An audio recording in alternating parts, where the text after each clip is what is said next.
Hello there, people of the internet. I want to talk about accuracy, specifically accuracy between bolt action rifles and semi-automatic rifles. There's a lot of inconsistencies with what people are talking about whenever it comes to these two platforms, and a lot of things that people say about why a bolt action rifle should be more accurate than a semi-automatic rifle. It doesn't make very much sense to me, and that's kind of what I want to sit here and talk about. So first things first, the idea is that a bolt action rifle is more accurate than a semi-automatic rifle. One of the things that I've heard, I've put up a couple of polls just to kind of see what kind of answers I get. One of the things I heard a lot was that with a semi-automatic rifle, somebody is less likely to take proper aimed shots because they have the ability to essentially turn their rifle into a bullet hose. That is not a fault of the rifle. That is a fault of the actual user not having the training or the discipline necessary to be able to aim his rifle, and he wants to just spray and pray. That is not a fault of the rifle itself. That is just somebody who can't keep their booger hook off of the bang switch, as my elderly friends like to say. So a couple of different things. Number one, if you think that old school military surplus bolt action rifles like what I have right here are accurate, you are incorrect. I'd say maybe 1 out of 10,000 of whatever rifle it is that we're talking about probably has a 1 MOA accuracy. Besides that, very, very, very huge margin of these. Like the standard of accuracy was a 4 MOA level of accuracy or better. However, some countries actually had a worse MOA accuracy level than that, especially if we're talking about like last-ditch rifles or end-of-war rifles or something along that particular time period.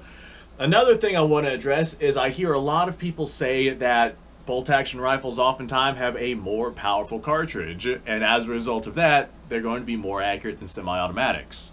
And that's simply not true. The AR-10, for example, has a whole plethora of all sorts of different full-power rifle cartridges that are available right here. The M1 Garand, however that's pronounced, in 30-06. That's a full-power rifle cartridge if ever I've seen one. So that's semi-automatic.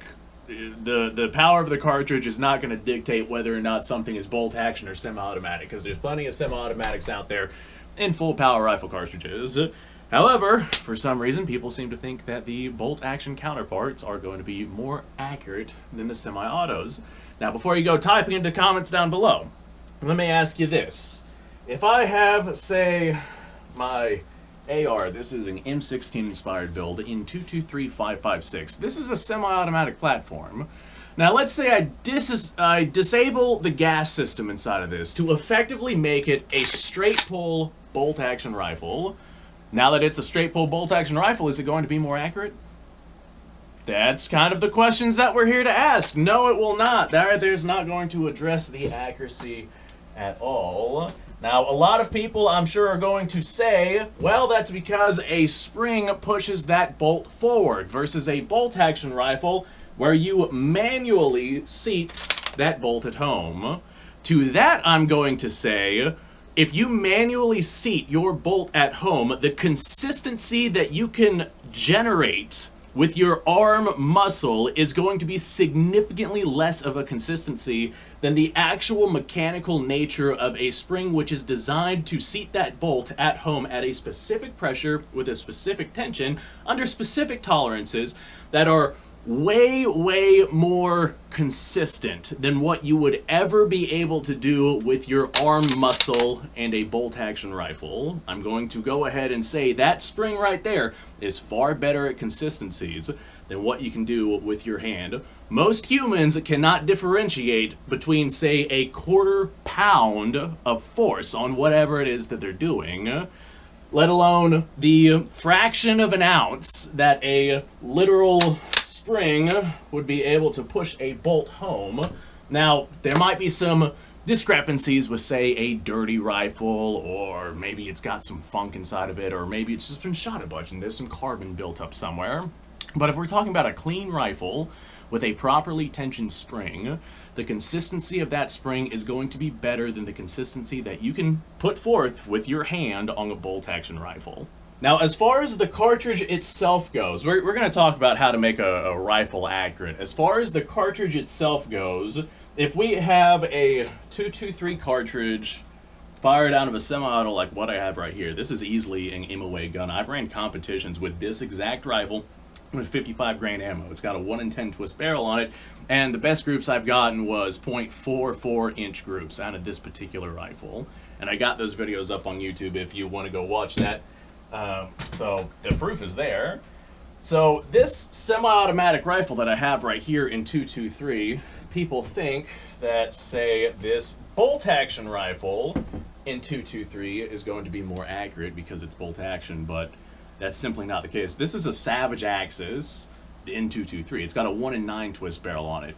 The absolute best groups I've gotten out of this thing are 2 MOA, and that is like balls to the walls, handcrafted, finely fitted ammunition.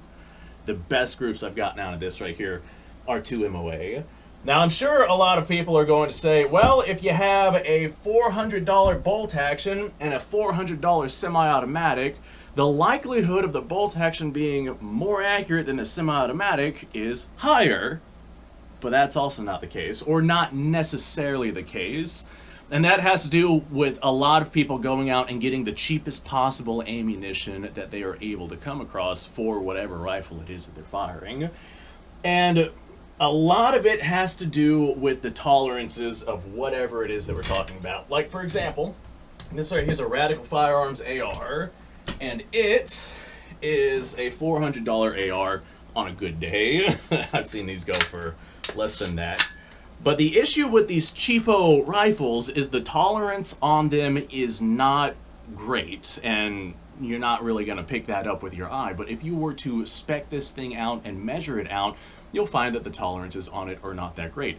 And to compensate for not great tolerances, companies will actually make things a little wider than they're supposed to be, a little less stringent than they're supposed to be. Like, for example, if they are expecting a plus or minus of, say, 4 thousandths of an inch on whatever it is that they're doing, let's say, for example, the barrel, the actual bore of the barrel, if they're expecting, well, plus or minus 4 thousandths, that's a lot, plus or minus, say, 2 thousandths of an inch on the bore of the barrel, they might make their barrel a .226 diameter on average on spec. This way, if they make it a little smaller, the smallest it'll get is a .224 diameter, which is a proper spec, what we actually need to be able to fire the rifle without it being too small for the ammunition that we're using. Or the greatest it would be a .228 diameter, which would definitely lend to not being that great of accuracy. But the idea is that for these cheaper rifles, the spec is just going to be ever so slightly off in order to keep things safe. And that spec is off and designed in a way to be off to the point to where they can still do things super, super cheaply with a lack of quality control without things getting too terribly dangerous. And although that does yield itself to not having all that great of accuracy, that also means that once you figure out where the specs of your in particular rifle are at, you have the ability to make much more accurate ammunition. The same thing can be said with the chamber. On a lot of these cheapo ARs, the chamber is a lot larger than it's supposed to be.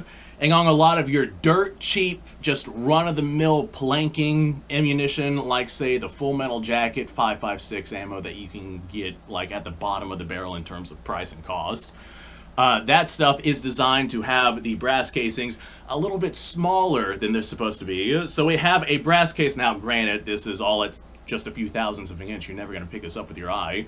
We have brass cases that are ever so slightly smaller than they're supposed to be. And we have a chamber that's ever so slightly larger than it's supposed to be, just to make sure that this ammunition runs as well as possible. But that lends itself to a lack of accuracy. That's something that we see with just all cheap rifles, not necessarily just ARs, but we also see that with your cheap bolt actions as well. The difference is those cheap bolt actions are less complex. Making something like this Savage Axis right here just takes less effort. It takes less resources, and as a result of that, even though they're both roughly the same cost of firearm, the quality control on this one is simply going to be better than the quality control on this one. that is one of the reasons why cheapo bolt actions tend to be tend to be more accurate with, say, run-of-the-mill factory ammunition, because the chamber on that particular one is probably closer to spec than the chamber on this particular rifle. The bore size on this particular rifle is probably closer to that 224 diameter than this particular bore size. But I've made videos on how to make really accurate ammunition for your particular rifle before on the channel. If you have your 223 brass and you fire form it to the chamber of your particular rifle, and you do that over and over and over, and then you trim all of those sizes down to where they're supposed to be, to where they're properly inspected, don't size your brass after they've already been fire formed to your particular chamber. After you do that, you figure out what the actual bore of your, like the actual diameter of your particular barrel is, even though it might be, say, a 224 diameter bullet in practice. If you get yourself a dirt cheap AR, maybe it's got a 226 diameter bore on it, and so as a result, that 0.02 of an inch might throw off your accuracy ever so slightly. Go out, source yourself some 226 diameter bullets, and run those in your AR, and you're going to notice a significant increase in accuracy. So fire form your rounds to your particular chamber, and then trim them all to the same consistent length, and figure out what bullet size you actually need for your particular barrel. And that right there will give you some pretty gosh darn good accuracy, especially if you do the consistent powder charges that are necessary for making really, really accurate ammo. And that's a really good way to turn these rifles into some really, really accurate rifles. So it does take a little bit more play, and with factory ammunition, the likelihood of that being less accurate in a dirt cheap semi-automatic is definitely there. But that does not necessarily mean that the rifle itself is at fault. That's just the ammunition not being to the spec that it's supposed to be, and that is less of a problem in bolt action rifles.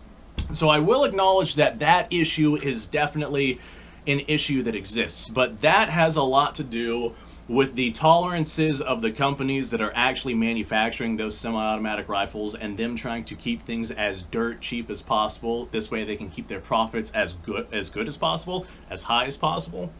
That's not necessarily a matter of fact from that's not an issue between, I've got to try and pick what I say here, because YouTube could get on to me about some things I'm about to say. That's not necessarily an issue between semi-auto and bolt action. That is an issue between companies doing what they need to do to try and save as much money as possible on whatever it is that they're building. YouTube, take note how I did not say any particular companies, and I'm not advocating the sales of anything. So are bolt actions actually more accurate than semi-autos? No, they are not. And the people who say that they are, and they give their reasonings and rationales as to why they are, some of them just don't make sense. Like the example of manually closing a bolt versus having a spring tension to a specific tolerance closing that particular bolt for you. Like, that particular argument doesn't make very much sense to me. Or the idea of, well, how about this one? There's the idea that in a semi-automatic, you have a lot more bits moving around inside of the rifle, and there's going to throw off your level of accuracy. Well, upon firing, say, this rifle right here, what extra is moving inside of this rifle while the bullet is still inside of the rifle, moving down the barrel? What extra is moving inside of this rifle that is not moving in, say, a bolt action rifle? In the semi-automatic, we have a hammer that drops. I will acknowledge that this right here does not have a hammer that drops, but it does have a cocking piece on it, sort of. And that cocking piece has a sear engagement on it, and that right there drops the firing pin. So although we don't have impact with the firing pin on this particular style of rifle, it still has a significant amount of mass moving on that firing pin as it travels towards that round. With this right here, as we have that hammer drops, which smacks into the firing pin, the amount of movement and the amount of mass between the sear engagement surface and the cocking piece of our bolt action rifle and the hammer firing on the firing pin of our semi-automatic rifle, the difference in weight and the difference in movement is so gosh darn minuscule to the point to where I don't think a shooter would ever even notice that. On top of that, let me set this down real quick. On top of that, a lot of people will bring up the bolt carrier group in whatever semi-auto it is that we're talking about. That stays closed and locked until that projectile has not only left the rifle, but very likely hit its target as well. As the projectile is going down the barrel and leaving the barrel, once it passes that particular gas system, whatever rifle it is that we're talking about here, that gas still has to go down the gas tube or push whatever piston it is that we're talking about, or like it depends on that particular semi-automatic system. That gas still has to operate whatever mechanism it is that the rifle has. Like, I know I have an AR here, but there's plenty of semi-automatic rifles out there that operate off of a gas system. That gas still has to operate the system. And by the time that gas even begins to operate the system, that round has left that barrel. The bolt carrier group cycling back and forth is not going to diminish accuracy because that round is gone. It has left the barrel long before we see any movement with any bolt carrier groups inside the system. I did hear some people say that there is going to be some velocity loss with a semi-auto rifle because the rifle uses a gas system in order to cycle the system, and that gas cycling the system diminishes the amount of gas that is pushing the bullet down range. And I will acknowledge that is true. However, there are tests on YouTube that have legitimately tested this exact thing, and the loss is only about 3 to 5 feet a second. Well within the realms of tolerances between just cartridge to cartridge of whatever it is that you're shooting. That 3 to 5 feet a second is not going to affect anything. So I think I covered pretty much everything I have to cover here. So thanks for watching, folks. I appreciate your time. Like, subscribe, share. Description below is a link to all sorts of stuff. Go check it out. You guys go off. Have yourself a fantastic day. I'll see you on the next episode.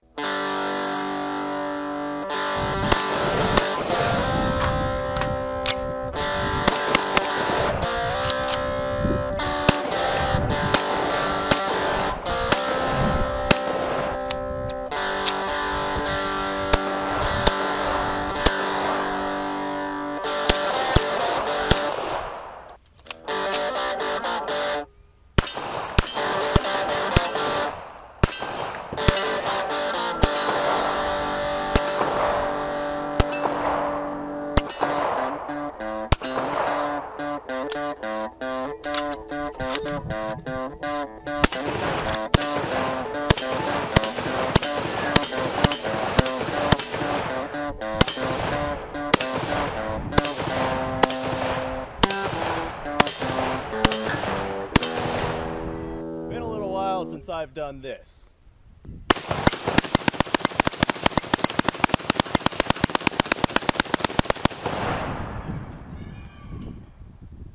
Bonnie and Clyde be damned.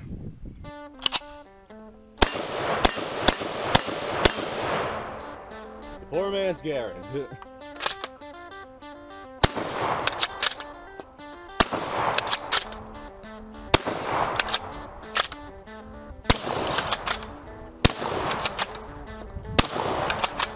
It's a shame that bolt-action shotguns aren't more mainstream.